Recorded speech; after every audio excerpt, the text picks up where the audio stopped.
TED Talk story, start with why. Have you ever asked yourself, why do you do what you do? Not what you do, not how you do it, but why you wake up every morning and choose this path in life. This is the question that has shaped leaders, inspired revolutions, and built companies that changed the world. Most people and organizations know what they do, some even know how they do it, but very few can clearly articulate why they do it. And yet, the why is what inspires, the why is what connects, the why is what makes people move. Let me take you back to 1962. A young president of the United States, John F. Kennedy, stood before the nation and declared, "We choose to go to the moon." Think about this for a moment. He didn't explain the technical details, he didn't present the budget plans, he didn't even talk about the rockets. Instead, he started with why. We choose to go to the moon, not because it is easy, but because it is hard. That statement lit a fire in millions of hearts. It gave meaning, it gave purpose, it gave people something greater than themselves to believe in. And guess what? Less than a decade later, humanity walked on the moon. Now you may be asking, but what does this have to do with me? Here's the truth, every single one of us has a moon to chase. It may not be in the sky, it may be a dream business, a relationship, a skill you want to master, or an impact you want to leave behind. The challenge is not whether you are capable, the challenge is whether you are connected to your why. Because when you start with why, difficulties don't break you, failures don't stop you, and critics don't silence you. Instead, they fuel you. Let me tell you a story. Years ago, a young man started a small company in his garage. He had no investors, no big offices, and no polished business plan. What he did have was a why. His why was simple, to challenge the status quo and to think differently. That young man was Steve Jobs. Now think about it, Apple didn't inspire people because they made computers. Other companies made computers too. Apple inspired people because they had a cause. A belief.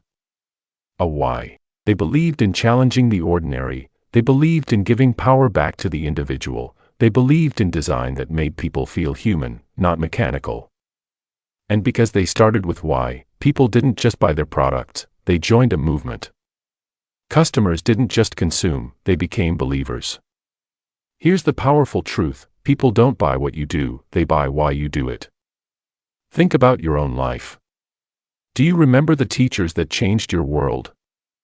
It wasn't because of the subjects they taught, it was because of the passion they carried, the belief that learning could open doors for you that you couldn't yet see. Or maybe it was a coach, not the one who only taught you the rules of the game, but the one who made you believe you were stronger, faster, and braver than you thought. That's the power of why. It touches the heart before it touches the mind.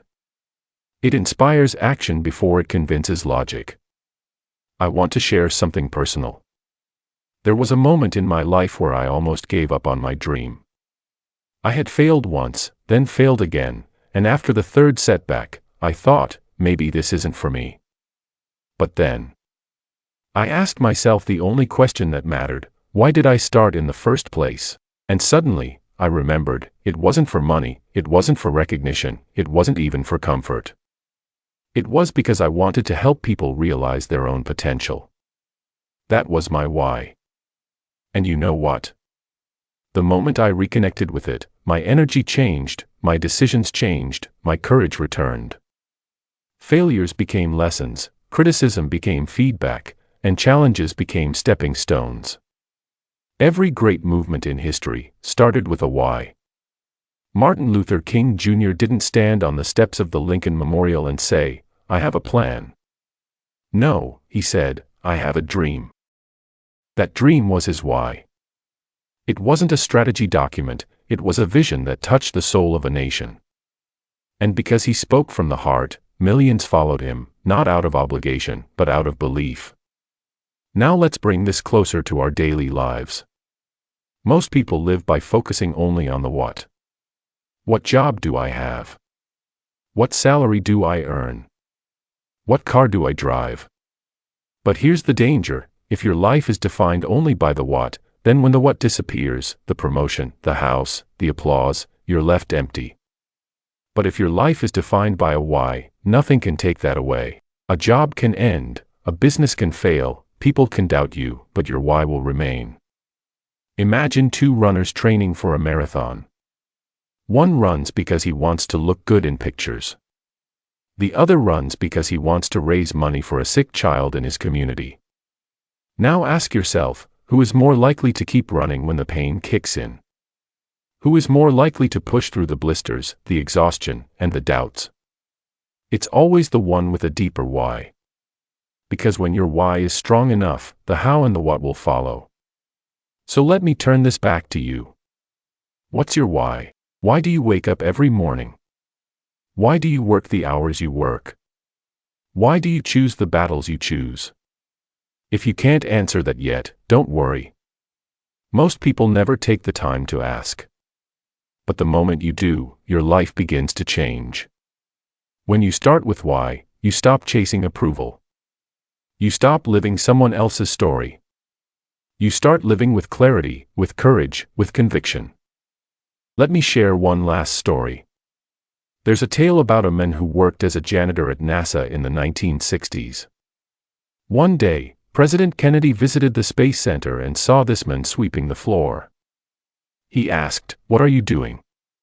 The janitor looked up and said with pride, "I'm helping put a man on the moon." Think about that. He wasn't just cleaning floors. He wasn't just earning a paycheck. He was connected to a purpose larger than himself. He knew his why. So here's my challenge for you today. Don't just ask yourself what you do, or how you do it. Ask yourself why. Because when you find your why, your energy becomes contagious, your actions become meaningful, and your life becomes unstoppable. Remember this, people don't buy what you do, they buy why you do it. Your why is your compass, it gives direction when life gets confusing. Your why is your fuel, it keeps you moving when life gets hard. And most importantly, your why is your legacy. It's what people will remember long after the what and the how have faded away. So as you leave today, ask yourself, what's my why? And when you find it, live it boldly, share it proudly, and let it guide every step you take. Because when you start with why, you don't just change your own life, you inspire others to change theirs. If this story inspired you, don't keep it to yourself. Share it with someone who needs motivation today. And if you want more powerful stories that will help you learn, aspire, master, reflect, and evolve, then subscribe to my channel. Thank you.